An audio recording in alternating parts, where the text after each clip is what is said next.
വയനാട്ടിലെ ദുരന്തഭൂമിയിലധികം അഗ്നിരക്ഷാസേനയുടെ അംഗങ്ങൾ പ്രവർത്തിക്കുന്നുണ്ട്. ഇതിൽ സിവിൽ ഡിഫൻസ് അംഗങ്ങളും ഉൾപ്പെടും. ഫയർഫോഴ്സിന്റെ പ്രവർത്തനങ്ങൾ ഏകോപിപ്പിക്കുന്ന കൺട്രോൾ റൂമിൽ നിന്നും സുജു ടി ബാബു തയ്യാറാക്കിയ റിപ്പോർട്ട് കാണാം. എൻ്റെ പിന്നിൽ കാണുന്ന ഈ ഫയർഫോഴ്സ് ഉദ്യോഗസ്ഥർ എന്ത് നിർദ്ദേശമനുസരിച്ച് ലഭിച്ചാലും അതനുസരിച്ച് രക്ഷാപ്രവർത്തന സജ്ജമായി നിൽക്കുന്ന ഒരു കൂട്ടം ഫയർ ഉദ്യോഗസ്ഥരാണ്.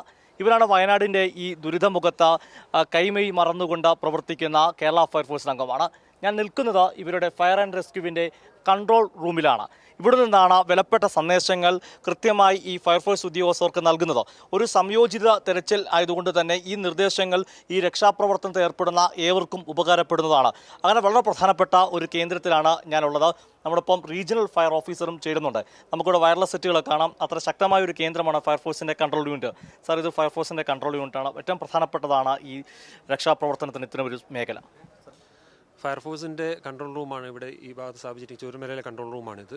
അപ്പോൾ ദിവസം ഏതാണ്ട് 600 പേരെ വെച്ചാണ് നമ്മളിവിടെ ഡിപ്ലോയ് ചെയ്തുകൊണ്ടിരിക്കുന്നത്. ഈ 600 പേരുടെയും ഡ്യൂട്ടിയുടെ കൺട്രോളും കാര്യങ്ങളും നമ്മൾ ഇവിടെ നിന്നാണ് ചെയ്തുകൊണ്ടിരിക്കുന്നത്.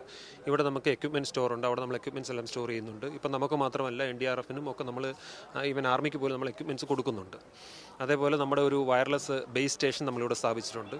ഈ ബേസ് സ്റ്റേഷനിൽ നിന്നാണ് നമ്മൾ ഈ പറയുന്ന ഈ മൊത്തം ഓപ്പറേഷണൽ ഏരിയയിലേക്കുള്ള കമ്മ്യൂണിക്കേഷൻ കംപ്ലീറ്റ് കൺട്രോൾ ചെയ്യുന്നത് ഈ ബേസ് സ്റ്റേഷനിൽ നിന്നാണ്. ഈ ബേസ് സ്റ്റേഷനിൽ നമ്മുടെ വയർലെസ് സെറ്റുകളും വെച്ചിട്ടാണ് നമ്മൾ കമ്മ്യൂണിക്കേഷൻസ് കംപ്ലീറ്റ് ആയിട്ട് കൺട്രോൾ ചെയ്തുകൊണ്ടിരിക്കുന്നത്. ഇതിപ്പോൾ നമ്മൾ പുതുതായിട്ട് സ്ഥാപിച്ചാണ്. നമ്മളിവിടെ തന്നെ കേരളത്തിൽ എനിക്കൊന്നും ഇതുപോലൊരു ബേസ് സ്റ്റേഷൻ വേറെ ആർക്കും ഇല്ല. നമ്മളിപ്പോൾ പുതുതായിട്ട് സ്ഥാപിച്ചിരിക്കുന്ന ബേസ് സ്റ്റേഷൻ മൊബൈൽ ബേസ് സ്റ്റേഷനാണ്. നമ്മൾ അതെ, വയർലെസിൻ്റെ ബേസ് സ്റ്റേഷൻ. ഇത് നമ്മൾ എവിടെ ഇതുപോലെ അപകടങ്ങളുണ്ടാകുന്ന സ്ഥലത്ത് നമ്മൾ കൊണ്ടുപോയി ഈ മൊബൈലാണ്, ഇത് അവിടെ കൊണ്ടുപോയി സ്ഥാപിക്കും. അപ്പം ഇത്തരത്തിലൊരു വലിയ ഓപ്പറേഷൻ നമ്മൾ ഈ ബേസ് സ്റ്റേഷൻ വെച്ച് ആദ്യമായിട്ടാണ് ഇവിടെ ചെയ്യുന്നത്.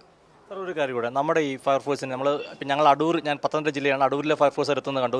അങ്ങനെ സംസ്ഥാനത്തുള്ള വിവിധ യൂണിറ്റുകളിൽ നിന്ന് ആളുകൾ ഒരു മറ്റേ സന്നദ്ധ പ്രവർത്തകർ കാര്യം പറഞ്ഞു തന്നെ ഫയർഫോഴ്സിൻ്റെ വലിയ ആത്മാർത്ഥതയോടെ എത്തുന്ന ഒരു കാര്യം കൂടി ഉണ്ടല്ലോ സാർ.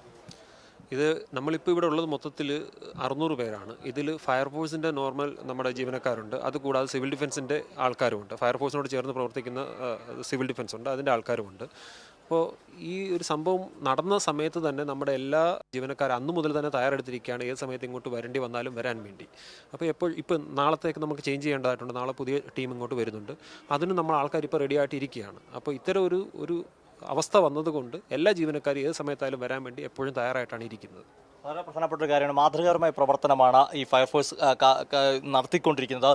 നമുക്ക് നാട്ടിലായാലും എന്തെങ്കിലും പ്രശ്നമുണ്ടെങ്കിൽ ആദ്യം നമ്മൾ ഡയൽ ചെയ്യുന്ന ഫയർഫോഴ്സിൻ്റെ നമ്പറാണ്. അത്രത്തോളം ജനങ്ങൾക്ക് ഇന്ന് വിശ്വാസമുള്ള ഒരു ഇതാണ് ഫയർഫോഴ്സ് യൂണിറ്റ്. നമ്മളിപ്പോൾ സാറ് സൂചിപ്പിച്ചൊരു മൊബൈൽ കൺട്രോൾ യൂണിറ്റിൻ്റെ ദൃശ്യങ്ങളിലേക്ക് നമുക്ക് കടക്കാവുന്നതാണ്.